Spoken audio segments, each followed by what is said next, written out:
Hello everybody, welcome back to the Nibiru channel. It is March 5th, 2017.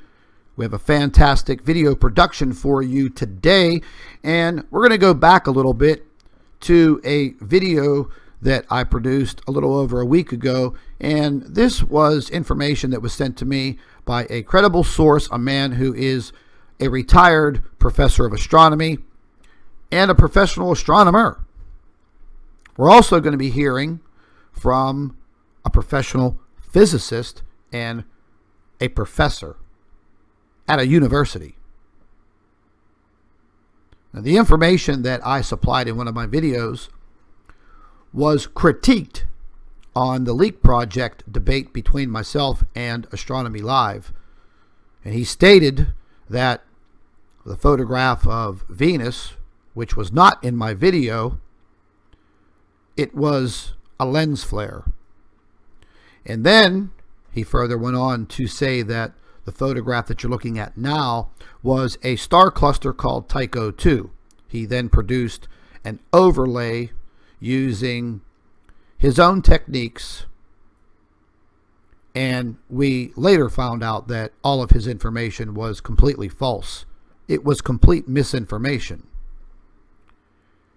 And fellow researcher and friend Chris Potter, he has a fantastic YouTube channel, and you're actually going to see the physicist's white paper, her report on what she visualized in the Leak Project interview between myself and Astronomy Live.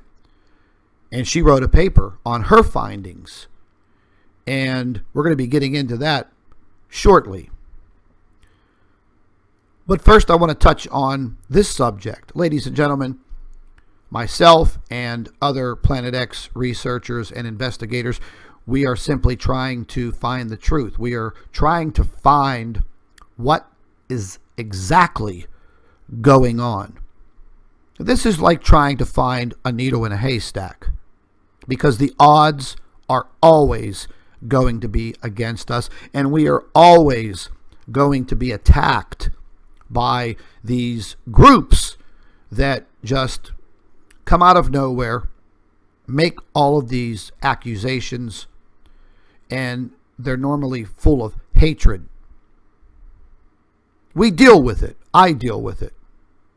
Now, I'm personally being attacked by some transgender group that has come out of the woodwork. I find it kind of funny.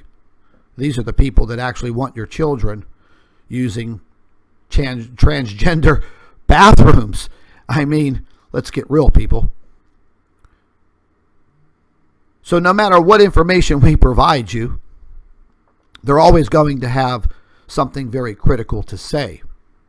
Whether we're looking at a planet in the solar system, they'll refer to it as a lens flare. They really don't have any credible information in their debunking techniques, other than trying to just simply threaten you. And NASA, well, I mean, they produce some of our information that we bring to you on a daily basis. They can't hide it. They would literally have to take down all of the feeds for all of the satellites and probes that monitor the sun. They're not going to do that. So therefore, these misinformation campaigns are created, and they're meant to turn the tide on you, the people. Create the shadow of doubt. But there's a handful of us out there that are going to continue. No matter what the cost, we're going to find the truth. There may not be anything that we can do about it,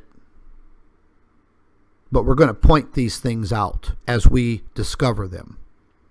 Now, as I mentioned, Chris Potter works with a physicist and a professor, and she's fantastic. She's already been personally attacked by Astronomy Live. So I'm going to bring you her paper. Chris made a video about it. I want you to subscribe to Chris's channel. He brings fantastic information to this subject. I'll leave a link directly to his YouTube channel. And the reason why I'm doing this, ladies and gentlemen, is because I want you to have as much information as you can possibly absorb. And Chris, through The Physicist, brings very credible scientific information pertaining to what we are investigating.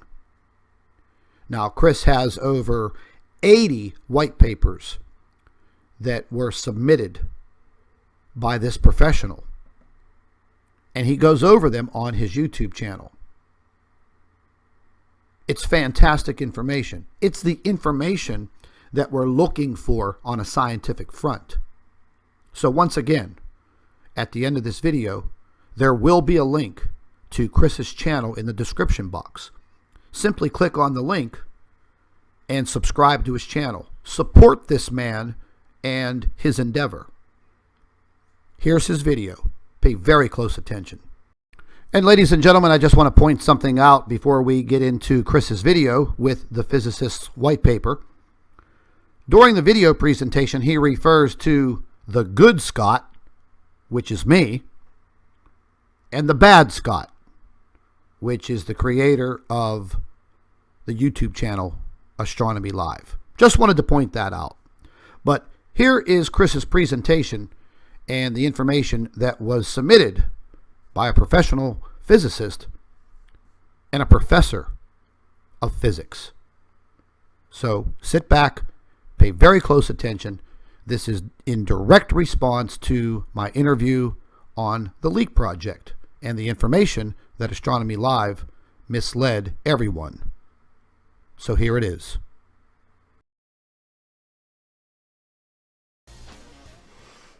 All right. Is the object appearing next to Venus in a copyrighted image a lens flare? A physicist's thoughts. Let's begin, shall we?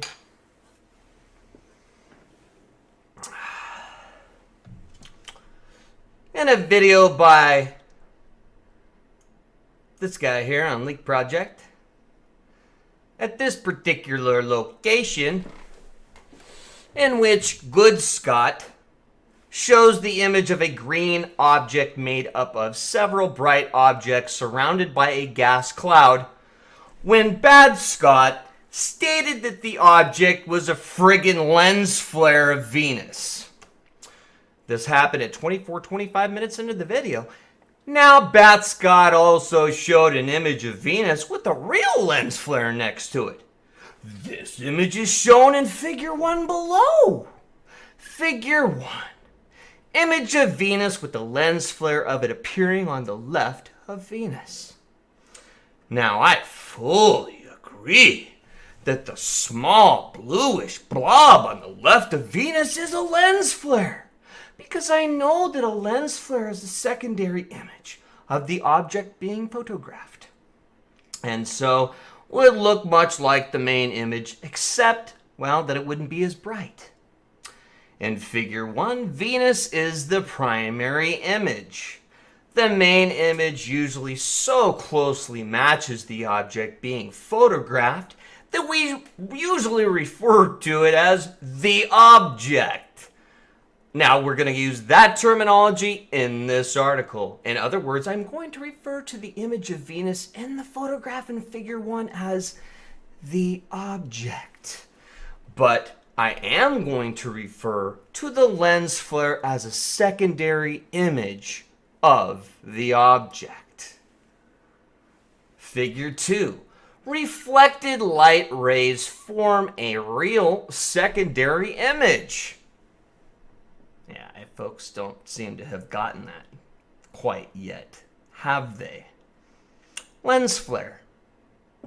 Since I'm the king of lens flare. Oh, let's go, baby! Oh!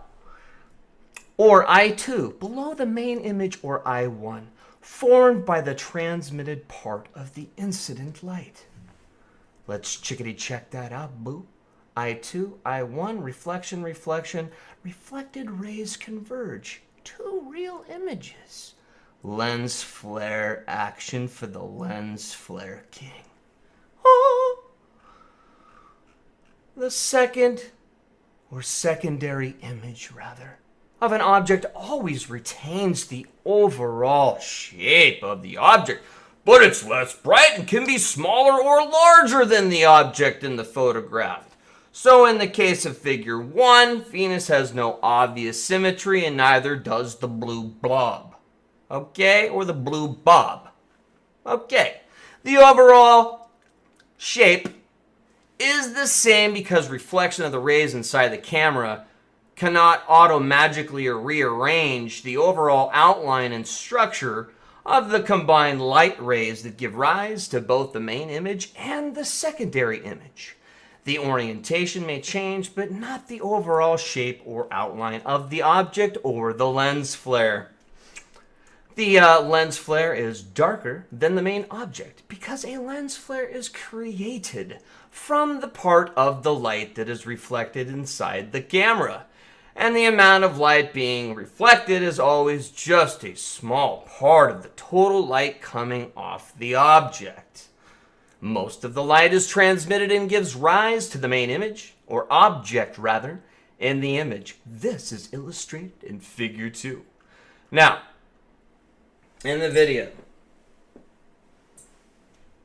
I mentioned above, Goodscott showed an object with an obvious symmetry since it was almost a hexagonal outline, and he was told that the object was a lens flare of Venus, which, as we know from figure 1, has no obvious symmetry in its outline.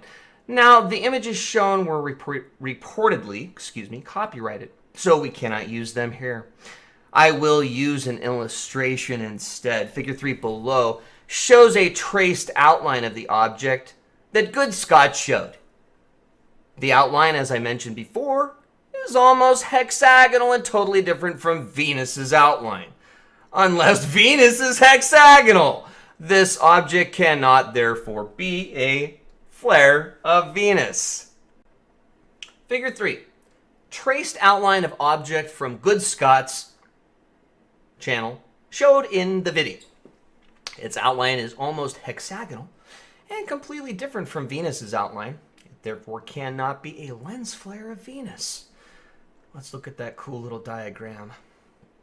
This little goo here seems to be made of the same cloud of material, so it is probably part of the same system. This little goo here, star seems to be connected to the cloud of material making up the object. Gotcha. Star seems to be embedded in a layer of dust, cannot be a background object. Central star inside the cloud of material. Bright object seems to be inside the cloud of material and not to be a background object. And this object seems to be made of a cloud of gas and has a bright center, well, which is probably a star inside the gas. Now, the bright object on the left-hand side of the gas cloud, or at 9 o'clock, seems to be surrounded by a layer of gas that is of a slightly different color to the rest of the gas the object is made of. I was thus able to trace the surrounding layer of gas. This suggests that this bright object at 9 o'clock is embedded in that gas cloud and is not a background star. In fact, it is possible that all the bright objects pictured with the cloud are part of the system, as they all seem to be eerily connected to the gas cloud action. The outcrop, connected to the main cloud at 4 o'clock, makes the shape of this cloud very unusual and very unlike Venus. There's a separate small cloud that seems to be of the same material at about 1 o'clock. This object is very likely to be a system of brown dwarf stars, as we have bright objects surrounded by a cloud of gas. And as we have written many times before, when stars run out of fuel, they release their outer layers of gas and thus become brown dwarf stars, surrounded by a cloud of ionized gas. Also, I would like to point out that any database can be manipulated. Just because a database gives an object a name does not friggin' mean that the object is what the database says it is. It could be a flying cheese sandwich. In the end, all we really have is our power of observation. And my analysis of this object reveals that it is not a lens flare, but a real object in the sky. And in conclusion, the object shown by Good Scott cannot be a lens flare of Venus and has to therefore be a real object in the sky. Since it is a real object in the sky, it can be photographed by anybody, and therefore the image that Good Scott showed is most probably a genuine image of an object in the sky taken by someone else. Chris Potter of Physicist's Thoughts, thanks again, and thank you so much for subscribing. Have a wonderful day. Well, there you have it, ladies and gentlemen, directly from a professional who does hold degrees in astronomy, in physics, and actually knows what she's talking about. I want to remind you to please go to the description box under this video, click on the link to subscribe to the Chris Potter channel. The information that he provides is definitely worth your time. So please subscribe to his channel. And I'd like to also remind everyone, there is no harm in preparation. So once again, I'll remind everyone, I am a direct affiliate with Food for Liberty. They provide all of the prepper supplies that you will need in the event of any emergency. Their link will be also provided in the description box under this video. And once again, it does not hurt to be prepared. You can visit Food for Liberty by clicking on the link, and you can place any type of order for any supplies. They hold a 25-year shelf life, non-GMO food products. And trust me, ladies and gentlemen, preparation is something that we all must keep in mind. Thank you for watching.